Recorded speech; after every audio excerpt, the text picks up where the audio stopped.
দিতে পারবে। এক্কাম সত্তা বিপ্রবহতা ভদান্তি, একটু আগে আপনি বললেন ইসলাম এটা কোনোভাবেই মানে না। গরু হত্যা করছে, কাফির হত্যা করছে, তাদের সম্পত্তি কেড়ে নিচ্ছে, লুট, নারী নির্যাতন। ইসলামই বলে ভ্রাতৃত্ব, তাহলে কিভাবে আসবে? আপনার মুখে ভ্রাতৃত্বের কথা আসলে শুধু শ্লোক নিয়ে খেলা করা। আপনি আসলে হিন্দু ধর্ম বলতে গিয়ে ইসলাম ধর্ম বলে ফেলেছেন। ভাই, আপনি বেশ কিছু মন্তব্য করেছেন। আর ইসলাম বলে ইন্নাল্লাহ মা'আস সাবিরিন, নিশ্চয়ই আল্লাহ তাদের সঙ্গে আছেন যারা ধৈর্যশীল। ভ্রাতৃত্ব বজায় রাখতে গেলে আপনাকে ধৈর্যশীল হতে হবে। ধৈর্যশীল যদি আমরা না হই, তাহলে ভাইয়ের সাথে ভাইয়ের যুদ্ধ লেগে যাবে। ইসলাম বলছে সূরা আল বাকারার 153 নম্বর আয়াতে আছে ইন্নাল্লাহ মা'আস সাবিরিন, নিশ্চয়ই আল্লাহ ধৈর্যশীলদের সঙ্গে আছেন। আর ভ্রাতৃত্ব বজায় রাখতে চাইলে ধৈর্যশীল হতে হবে। আর আমি এখানে উপস্থিত গুরুজনদের শ্রদ্ধা করি। তিনি হয়তো হিন্দু ধর্ম সম্পর্কে ভালো জানেন, তবে দুঃখিত যে আমি তার সঙ্গে একমত নই। ইসলাম সম্পর্কে তার জ্ঞান কিছুটা কম। আর ওনার সাথে আমি একমত যে ইসলাম ধর্মে মানুষকে দুই ভাগে ভাগ করা হয়।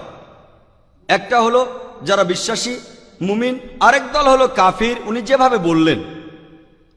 আর প্রত্যেক ধর্মেই দুই প্রকার মানুষ আছে, এমনকি হিন্দু ধর্মেও হিন্দু আর অহিন্দু। খ্রিস্টান ধর্মে খ্রিস্টান আর অখ্রিস্টান, ইহুদি ধর্মে ইহুদি আর নন ইহুদি, ইসলামে মুসলমান আর অমুসলমান। তাহলে ইসলাম আলাদা হলো কি করে? আর আমি এখানে হিন্দু ধর্মের সমালোচনা করব না, আমি সমালোচনা করব না। কিন্তু আজকের এই লেকচারে আমি হিন্দু ধর্ম নিয়ে কথা বলবো, কারণ আমি বিভিন্ন ধর্মের একজন ছাত্র হিসাবে আমি বেদ পড়েছি, আমি উপনিষদ পড়েছি। তবে এখানে ছোট্ট একটা মন্তব্য করি। হিন্দু ধর্মগ্রন্থ বেদে আছে যে এই মানুষ জাতি সৃষ্টি হয়েছে সর্বশক্তিমান ঈশ্বরের 4টি অংশ থেকে। তার মাথা থেকে এসেছে ব্রাহ্মণ, বুক থেকে এসেছে ক্ষত্রিয়, আর উরু থেকে বৈশ্যরা ব্যবসায়ী জাত, আর পা থেকে শূদ্ররা বর্ণপ্রথা। আমি এটা নিয়ে মন্তব্য করতে আসিনি, আমি এটা চাই না। আমি চাই না হিন্দু ভাইদের মনে আঘাত দিতে। ইসলাম ধর্ম এটার অনুমতি দেয় না। আমি এসব নিয়ে মন্তব্য করছি না, কোনো ধর্মের সমালোচনা করছি না, আমি কারো সমালোচনা করছি না। আমি কথা বলছি না যে কোনো ধর্ম ভুল।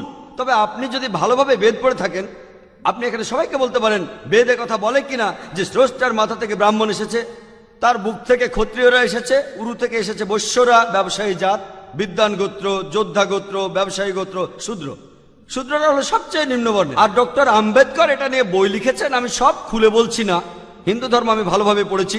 আমি হিন্দু ধর্মের অনেক কিছু শ্রদ্ধা করি, বেশ কিছুর ব্যাপারে একমত নয়, এটা আমাকে আপনি বলতে বাধ্য করলেন। পবিত্র কোরআনে সূরা আনামের 108 নম্বর আয়াতে আছে তাহাদিগকে গালি দিও না আল্লাহকে ছাড়িয়ে তাহারা যাহাদিগকে ডাকে, কেননা অজ্ঞানতাবশত তাহারা গালি দিবে আল্লাহ সুবহানাহু